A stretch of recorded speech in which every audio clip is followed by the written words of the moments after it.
Many Native American Muslims see a connection between Islam and some of the original beliefs and convictions held by Native American peoples. The Native American belief that Mother Earth is sacred and that humanity is obligated to take care of her is paralleled in the Quranic verse, Surah Al-Baqarah. And we gotta eat. And we gotta provide food for our family, a future for them. And we can't be afraid to step up to what is demanded of us by God to defend the life that He gave us and to pass on to our children a better life, even on our death. You know what, brother? If you were to walk into any mosque in America and you just laid your hands on the first person or the third person or the fifth person that you see, you realize that you're laying your hands on a Native American? I believe there were only 8% of the slaves that came to America. So how is it that there are so many more people that they claim are black or African Americans?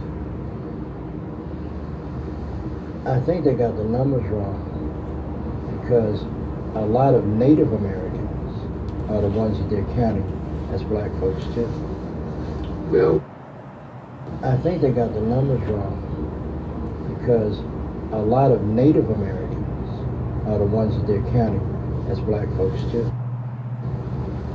I think they got the numbers wrong, because a lot of Native Americans are the ones that they're counting as black folks too. Well, we're really one. Yeah. We're not going to let them count this is Native American, this is black. Hell no. We are the original people of the earth. I remember a few years ago I was in Africa.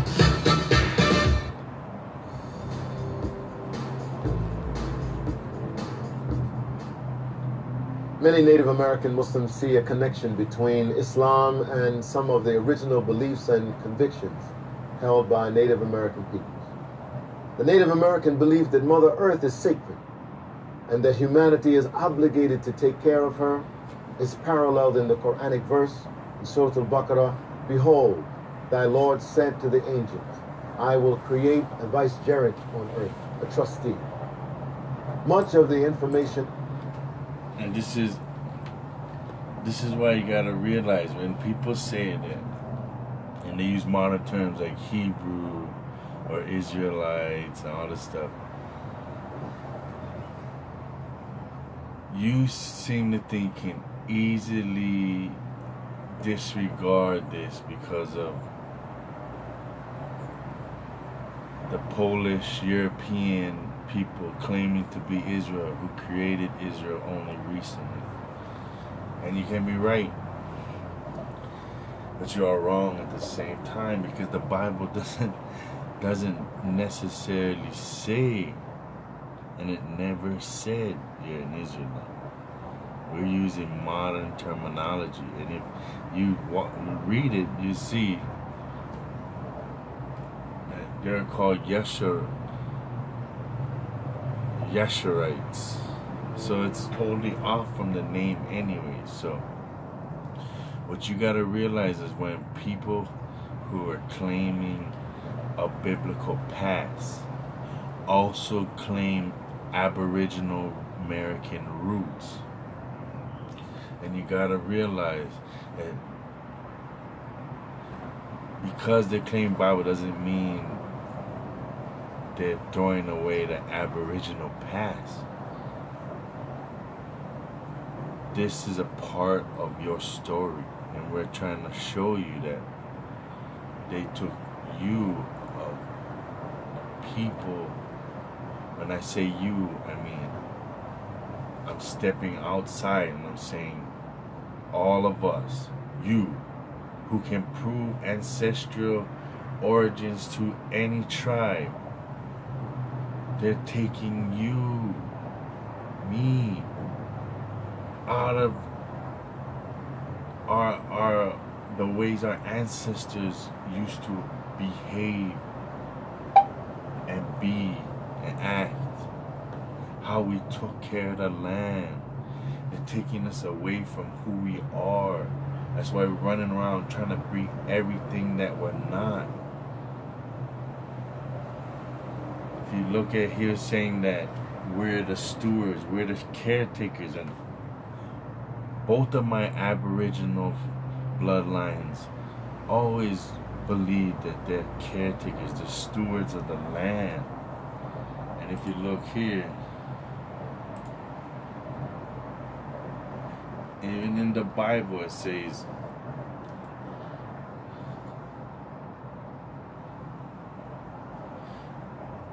thou visited the earth and waterest it. Thou greatly enriches it with the river of God, which is full of water. Thou preparest them corn when thou hast so provided for it.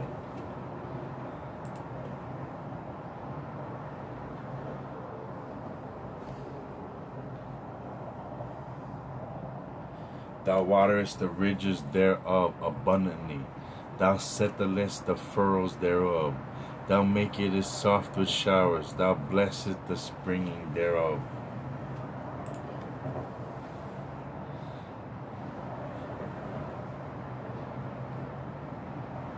Thou crownest the year with thy goodness, and thy paths drop fatness.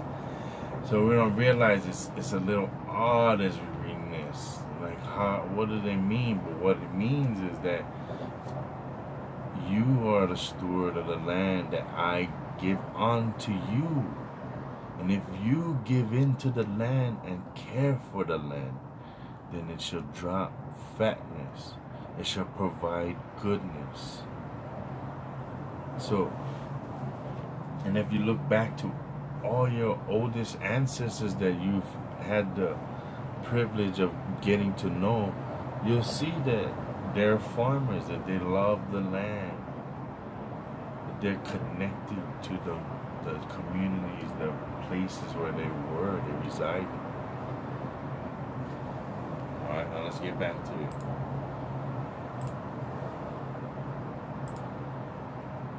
That we have about Native Americans in their earliest interactions with Islam is anecdotal. Columbus and his Arabic-speaking Muslim guides, stories about the interactions of escaped enslaved Africans, most of them Muslim, had with the Native American tribe. But how do we connect these dots? Well, today we have assembled a distinguished panel to discuss the rich history of Native Americans and their connection to Islam. I'd like to welcome Jay Winter Nightwolf, host of the most dangerous show on radio, The American Indian's Truth, the only Native American program on FM radio in the Mid-Atlantic region. Also joining us today is Latanya Barlow, a revert to Islam of 5 years, and she is currently holding a position as an orphan program assistant at Islamic Relief USA here in Alexandria, Virginia. Rounding out our panel is Miss Sarita Cabell. She is a mentor to Native American youth and is involved in a number of non-profit charities. She also happens to be the daughter of Mr. Nightwolf and the sound engineer for his radio program. Thank you all for joining me. First, before we even get started, because most of our audience, they hear about the native peoples, the tribes, and so on. What's your tribal background? I'll start with you. I am Cherokee Taino Shoshone. I am a registered member of the Chota Cherokee Nation. So, the same? Same. You might have got some from the other side. I don't know. And I have other tribal connections, but primarily I relate to Cherokee. I speak the language and was raised in traditions. And I am Dina from Arizona. My father is Apache Chiricahua, and I speak, read, and write the Dina language. as we were introing this talk, I want to talk a little bit about these sort of faith traditions. Is there a nexus, some commonality in the big beliefs between Islam and the traditional beliefs of Native peoples? Brother, you know, before the white man invaded our homelands, Yes, sir. there were 1,200 established nations. We all had our own individual government systems. We had a centralized government 30 miles east of East St. Louis, Cahokia, that we sent our representatives to every year. So this democracy, as they call it, is nothing new to us because we had it before they came here, and they stole it from us.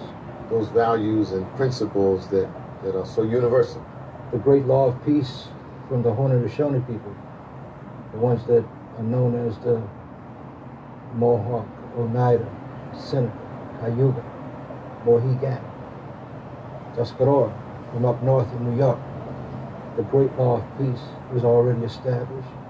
And if you go to a computer and print out the great law of peace and print out the U.S. Constitution, you will find that it's parallel because it was stolen by Benjamin Franklin and his boys from the Iroquois Confederacy. Latanya? Yes. Those principles, as a Muslim and a Native American, do you find some? Yes, there are great similarities. For example, of course, peace and humility, and to be able to respect mother. Salam alaikum. Yeah, salam, spreading the greeting of peace, and when you come to someone's home, you're immediately welcomed. Have a seat. Are you hungry? Do you like to eat? It's not really. You gotta realize, we don't know the Bible.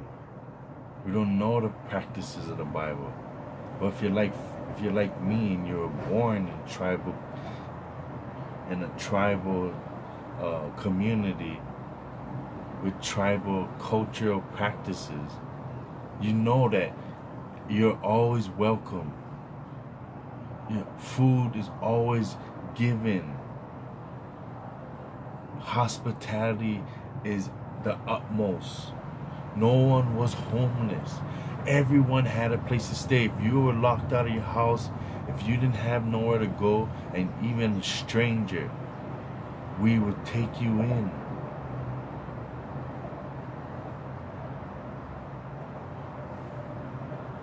These principles that we just attribute to one or another religion or culture is our ancient cultures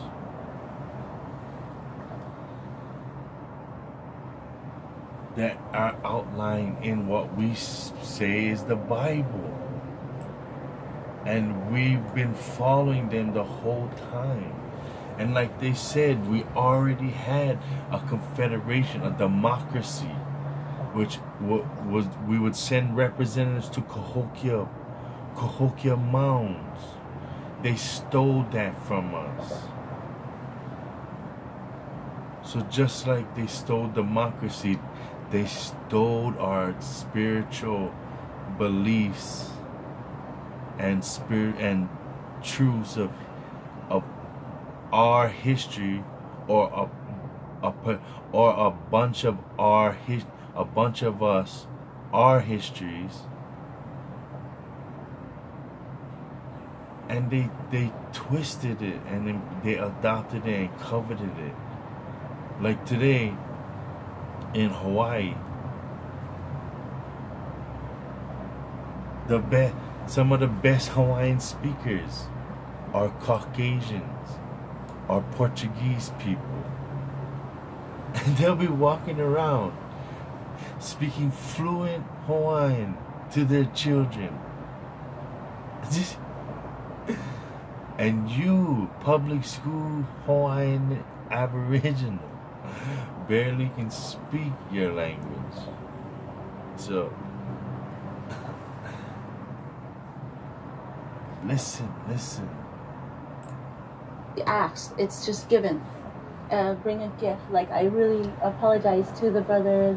that, you know, it's... And this is now normal. It's written in your heart. You never need a book. These things is written in your heart. And every time you see it, the book, you go, no, that's some bullshit. But the things written in the book is written in your heart. It's written in you. Comes natural to you. It's a common thing, and we feel very bad to come empty-handed. And it's a Islamic tradition as well. Like you go to visit someone's home, you're invited maybe, and you bring a gift. And now look at how it was when you're a child. Never once you go somewhere without bringing a gift. Never once you go somewhere without bringing something, right? Look at the people today, huh? Even you yourself do this. How many times have you gone somewhere and you haven't brought something? Whether whatever the situation may be, then tell me not, huh? Now look at the degradation of you and your community, because the Bible ain't shit, right? To us, the Bible ain't shit, right? Come on now. This is how it is. And Prophet Muhammad said, the best of you are the one who is the best to his neighbor. yes. So, but we talked about some other things earlier. About in your Belief own systems, family. right? Belief systems. Yeah, and dress and culture. It's your time. We have always believed that the Great Spirit, some call him Allah, some call him Jehovah, some call him Yahweh, some call him Yahweh, and we have many names for him within our languages. The Great Spirit, responsible for everything that exists here on Grandmother Earth. And he made us, all of us, the black, the red, the white, and the yellow, as brothers and sisters, not as adversaries. But he made us and he placed us here to serve each other and to be guardians of Grandmother Earth. Indeed. So we come together unified, and we always come back together. There are separations. People create animosity amongst us, but it's in Creator's wisdom that we do separate and that we come back together but stronger. So now we create bonds with. And look at how this happens. Look at how this always happens. I'm going to show you something, if I can find it. When we look at the book, Mexico, the pyramid, mysteries of the Mexican pyramid, we see, hold on one second.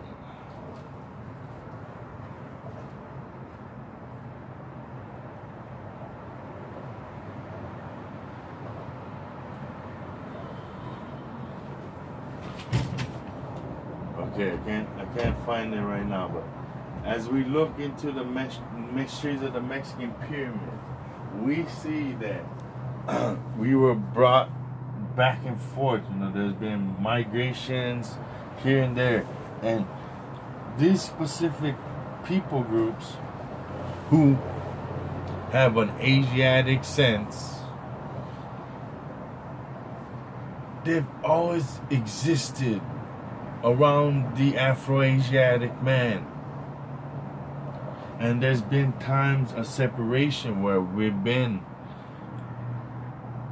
at war with each other. But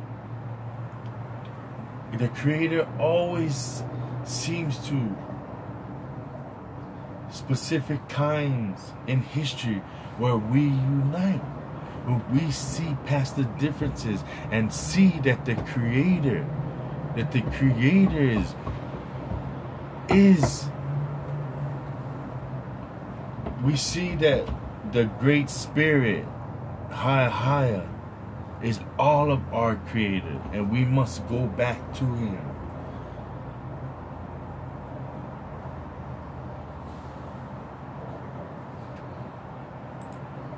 All the peoples, and we must.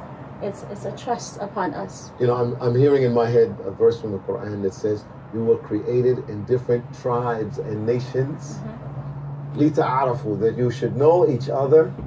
Verily, the best among you are the ones who have the most consciousness of the one who created." May I add something? No, you Actually, need to say something. What I'm going to do now is to say that we're going to take a break. Okay. And we will be right back. Hold on. And I know we fired up to get to this issue. We'll be right back with our guest talking about Islam and the Native American.